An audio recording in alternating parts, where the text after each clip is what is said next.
Cons நான் Rathika magic. உங்ககிட்ட ஒரு கொஸ்டின் கேட்கட்டுமா? ஒரு ஷார்ப்பான கத்தி நல்லா கூர்மையாக இருக்க கத்தி நல்லா வெட்டுது. ஆனால் ஒரு மொக்கையாக இருக்க கத்தி அதே அளவுக்கு ஷார்ப்பான கத்தி கொடுத்த சேம் ஃபோர்ஸ் கொடுத்தாலும் ஒழுங்காக வெட்டாது. இது ஏன்? இந்த கான்செப்ட் உங்களுக்கு புரியணும் அப்படின்னா the difference between force and pressure இந்த விஷயம் உங்களுக்கு புரியணும். இந்த விஷயத்த நான் சிம்பிளாகவும் ஈஸியாகவும் ஆஸ் பாசிபிள் நான் உங்களுக்கு கற்றுத்தரேன். ஃபர்ஸ்ட் நான் உங்களுக்கு ஃபோர்ஸ்னா என்னன்னு தெளிவாக சொல்கிறேன். ஃபோர்ஸ் அப்படின்னா ரெண்டு விஷயம்தான். ஒன்று புஷ், இன்னொன்று புல். புஷ் புல், ஆமாம், தள்ளுதல், இன்னொன்று இழுத்தல். இந்த புஷ் புல் இந்த கான்செப்ட் படி தான் இந்த ஃபோர்ஸ் வேலை செய்யும். அதாவது ஃபார் எக்ஸாம்பிள், இப்போ நீங்கள் ஃபுட்பால் விளையாண்டுருக்கீங்க, உங்களோட பாலை கிக் பண்ணுறது பேர் தான் புஷ், அது ஒரு ஃபோர்ஸ். இன்னொன்று, இப்போ நீங்கள் ஒரு டோரை பிடிச்சி இழுக்கிறீங்க, அது புல், அது ஒரு ஃபோர்ஸ். ஸோ இந்த ஃபோர்ஸை பொறுத்த வரைக்கும் என்ன தெரியுமா, ஒரு ரெஸ்ட்டில் இருக்க விஷயத்த நம்ம வேலை கொடுக்கணும், இல்லை வேலை நடந்துட்டு இருக்க விஷயத்த நம்ம நிப்பாட்டணும், அவ்வளோதான் ஃபோர்ஸ். ஃபோர்ஸ்னால் முக்கியமாக வாட் இஸ் யூ அப்ளை. ஃபோர்ஸ்னாலே நீங்கள் என்ன அப்ளை பண்ண போகிறீங்கன்னு தான் இருக்குது. இந்த ஃபோர்ஸை தமிழ் எப்படி தெரியுமா கூப்பிடுவாங்க? விசை. இந்த ஃபோர்ஸ் ஒரு வெக்டார் குவான்டிட்டி. வெக்டார் குவான்டிட்டி அப்படின்னா என்னென்னா திசையன் அளவு. அளவு அப்படின்றது மேக்னிடியூட், திசை அப்படின்றது டைரக்ஷன். வெக்டார் குவான்டிட்டி அப்படின்னா அதுக்கு டைரக்ஷனும் மேக்னிடியூடும் இருக்கும், அதாவது திசையும் அளவும் இருக்கும். ஃபோர்ஸை நியூட்டனில் தான் அவங்க யூனிட்ஸ் மெஷர் பண்ணுவாங்க. ஃபோர்ஸ் அப்படின்றது மாஸ் இன்டு ஆக்சலரேஷன். ஃபோர்ஸ் அப்படின்றது என்ன நான் எப்படி ஞாபகம் வச்சுக்கலாம் அப்படின்னா, force is what you apply. புரிஞ்சுதா? ஃபோர்ஸ்னால் ஒன்று புஷ் பண்ணணும் இல்லை புல் பண்ணணும். Force is equal to mass times of acceleration. Mass into acceleration. Mass அப்படின்றது நிறை, ஆக்சலரேஷன் அப்படின்றது முடுக்கம். ஆக்சலரேஷன்னா அப்படின்னா என்ன? Change in the velocity with respect to time. அதாவது நேரத்துக்கு ஏற்ற மாதிரி வெலாசிட்டி சேஞ்ச் ஆகிட்டே இருந்தால் அது ஆக்சலரேஷன். இப்போ நீங்கள் ஒரு பாலை ஹிட் பண்ணுறீங்க, ஹிட் பண்ணும்போது ஒரு வெலாசிட்டியோட ஹிட் பண்ணுறீங்க, அதோட டைமும் மாறும். வித் ரெஸ்பெக்ட் டு டைம்னா நேரமும் மாறும். அந்த பாலுக்கு இருந்த மாஸ் அது எல்லாத்தையும் குறிப்பிட்டாதான் அது ஒரு ஃபோர்ஸ். சிம்பிள். சரி வாங்க, இப்போ நான் உங்களுக்கு ப்ரெஷர்னா என்னன்னு சொல்கிறேன். ப்ரெஷர் என்னன்ட்டு சிம்பிளாக சொல்கிறேன். ப்ரெஷர் அப்படின்றது ஃபோர்ஸை மட்டும் டிபெண்ட் பண்ணி இருக்காது. ப்ரெஷர் அப்படின்றது ஒரு ஏரியாவே டிபெண்ட் பண்ணியிருக்கோம். இந்த ப்ரெஷரை நான் உங்களுக்கு ஒரு ஃபார்முலாவாக சொல்லட்டுமா? Pressure is equal to force by area. அதாவது இப்போ ஃபோர்ஸ்னா என்னன்னு சொன்னேன், தள்ளணும் இல்லை இழுக்கணும். அதாவது நீங்கள் என்ன அப்ளை பண்ணுறீங்களோ அதுதான் ஃபோர்ஸ். நீங்கள் அப்ளை பண்ணுற ஒரு விஷயம் ஒரு குறிப்பிட்ட பகுதி வரைக்கும் போய் சேரும். அதாவது இப்போ நீங்கள் ஒரு பந்தை ஹிட் பண்ணுறதா இருக்குது அப்படின்னா, நீங்கள் ஹிட் பண்ண உங்கள் ஷூ பட்ட இடம் ஃபுல்லாக ஒரு ஏரியான்னு வச்சுக்கோங்க. அந்த ஏரியாவில் நீங்கள் கொடுத்த ஃபோர்ஸ் அதுதான் ப்ரெஷர். ப்ரெஷர்னாலே ரொம்பவே சிம்பிள். ஒரு ஏரியாவில் உங்களோட ஃபோர்ஸ் எவ்வளோ ஸ்ப்ரெட்டாக இருக்கோ அதுதான் ப்ரெஷர்னு சொல்லுவோம்.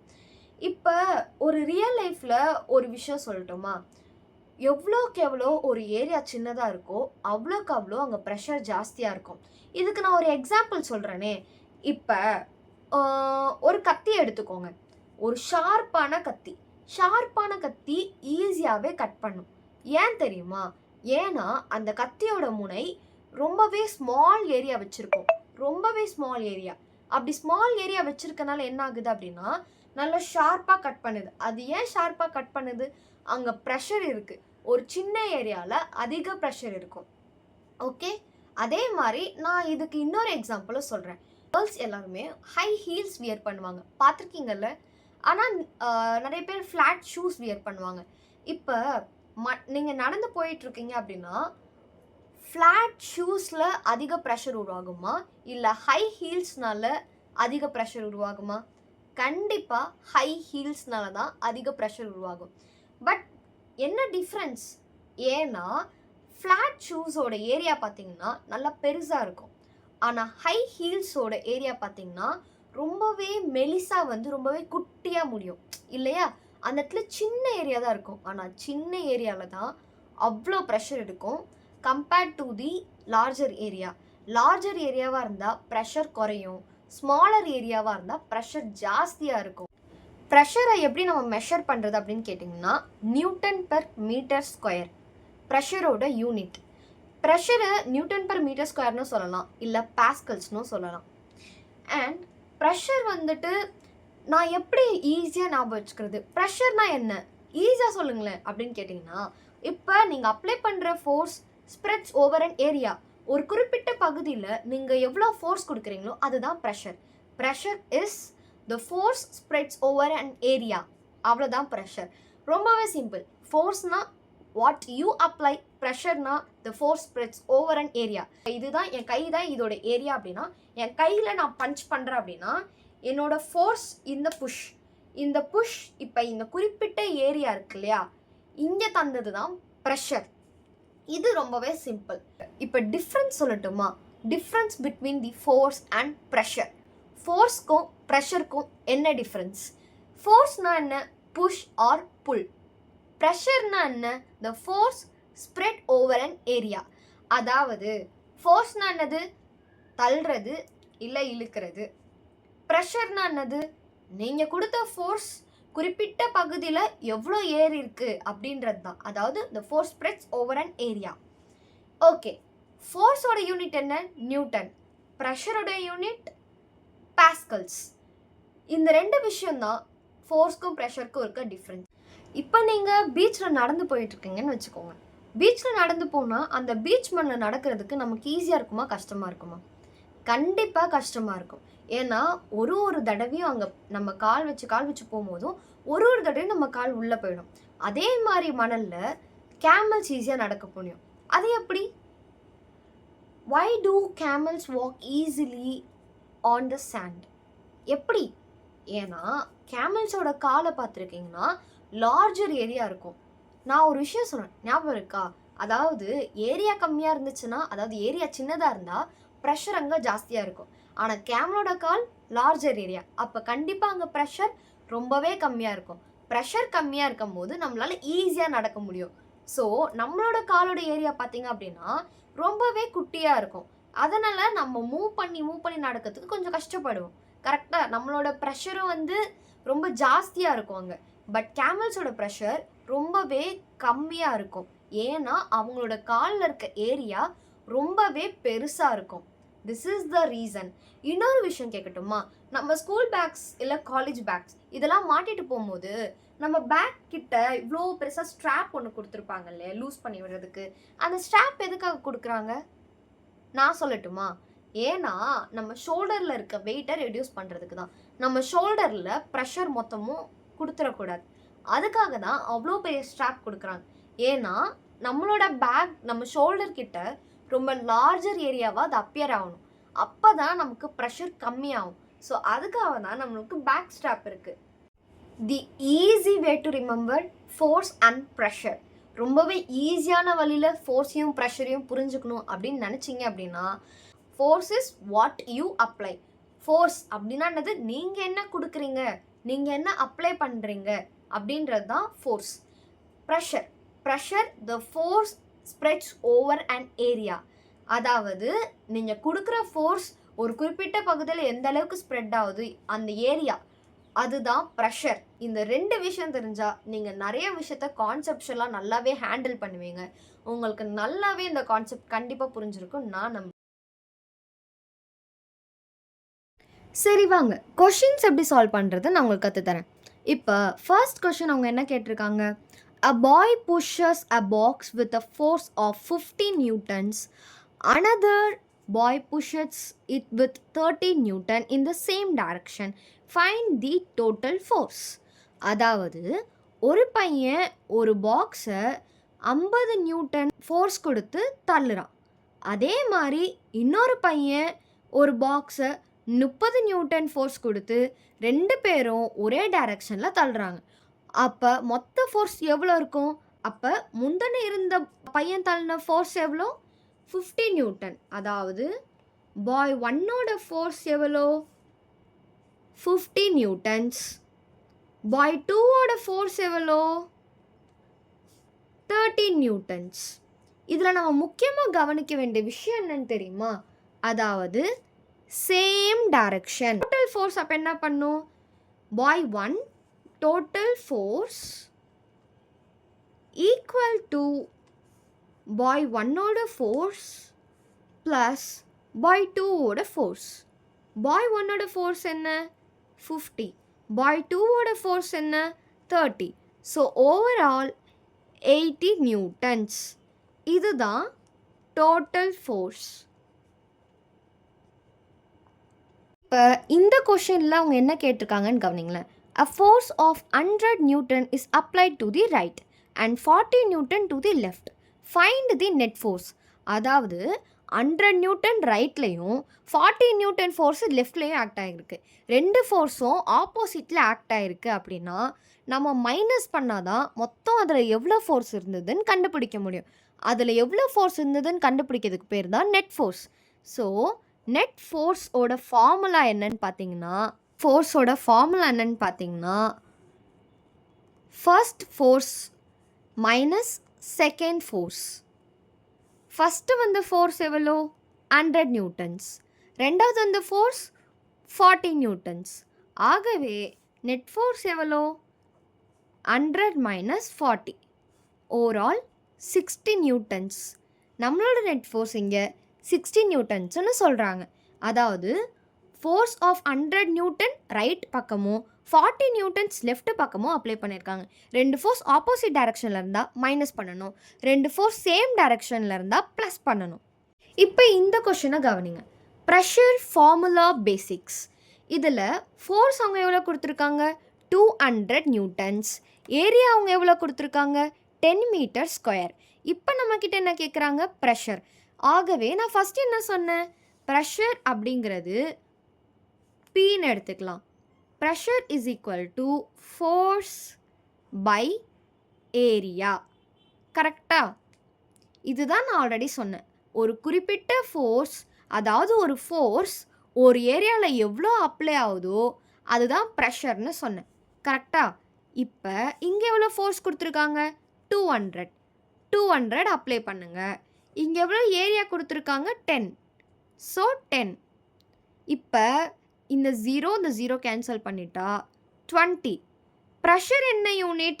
Pascals. So 20 pascals of pressure 200 newton of force per area, அதாவது 10 மீட்டர் ஸ்கொயர் ஏரியாவுக்கு 20 பாஸ்கல்ஸ் ப்ரெஷர் வந்து அப்ளை ஆயிருக்கும்னு சொல்கிறாங்க. இப்போ இந்த கொஷினை கவனிங்களேன்.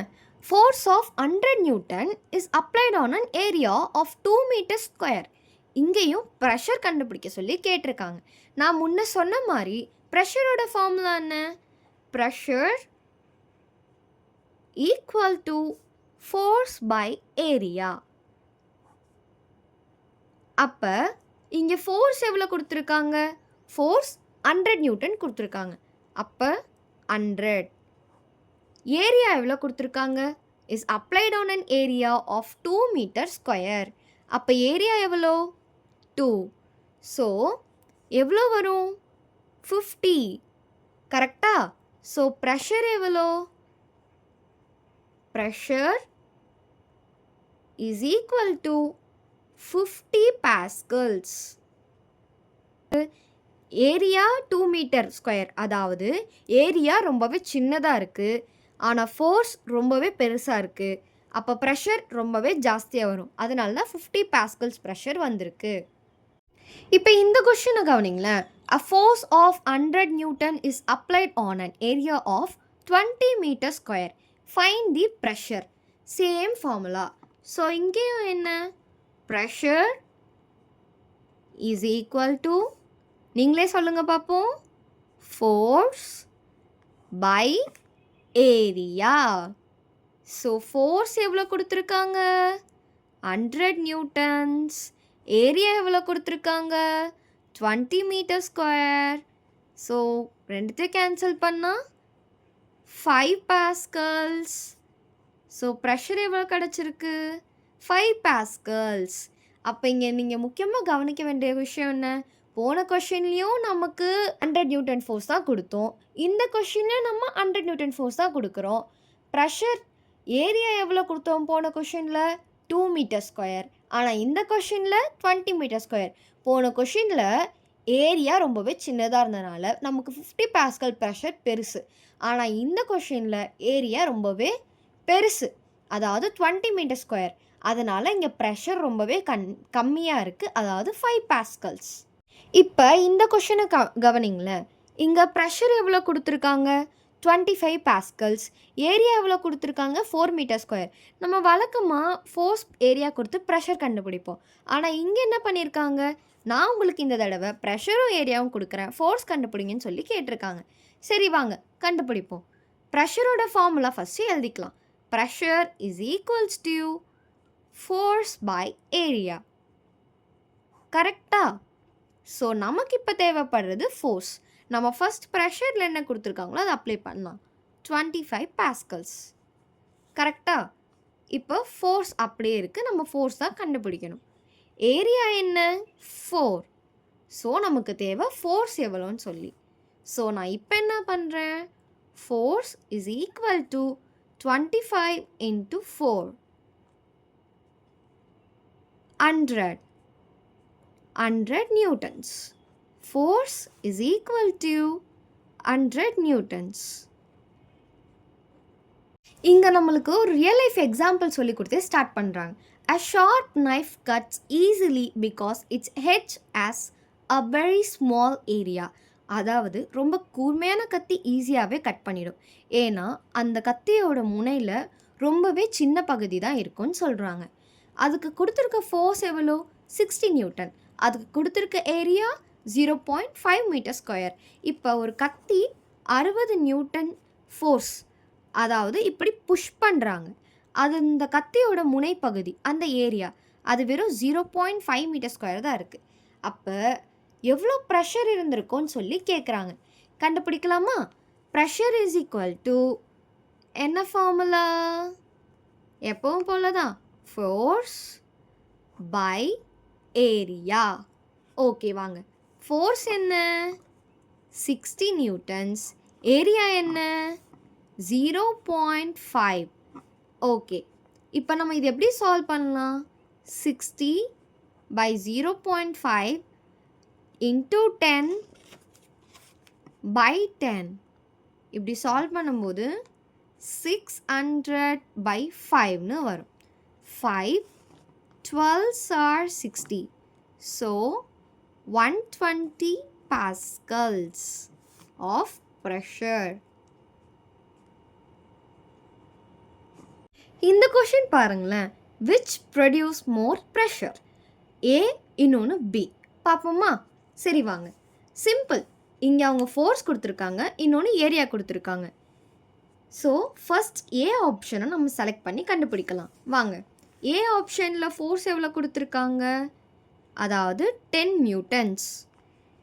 ஏரியா எவ்வளோ கொடுத்துருக்காங்க? 1 மீட்டர் ஸ்கொயர். ஸோ இங்கே ப்ரெஷர் எவ்வளோ இருக்கும்? Force by area. ப்ரெஷர் எவ்வளோ? 10 நியூட்டன்ஸ். ஏரியா எவ்வளோ? 1. அப்போ இங்கே ப்ரெஷர் எவ்வளோ? 10 பாஸ்கல்ஸ். கரெக்டாக? ஏ ஆப்ஷனோடது 10 பாஸ்கல்ஸ். அப்படியே வாங்க நம்ம பி ஆப்ஷனுக்கு கண்டுபிடிக்கலாம். பி ஆப்ஷனோட ஃபோர்ஸ் எவ்வளோ கொடுத்துருக்காங்க?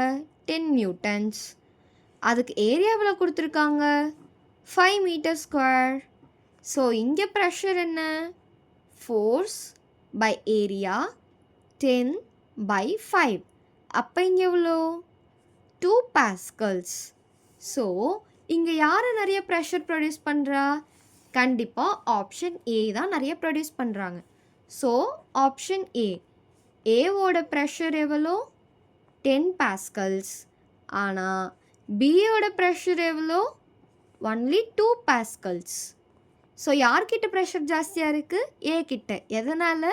இவங்களோட ஏரியா ரொம்பவே சின்னது, ஆனால் பியோட ஏரியா கொஞ்சம் பெருசு. அதனால தான் ஏவோட ப்ரெஷர் ஜாஸ்தியாக இருக்குது.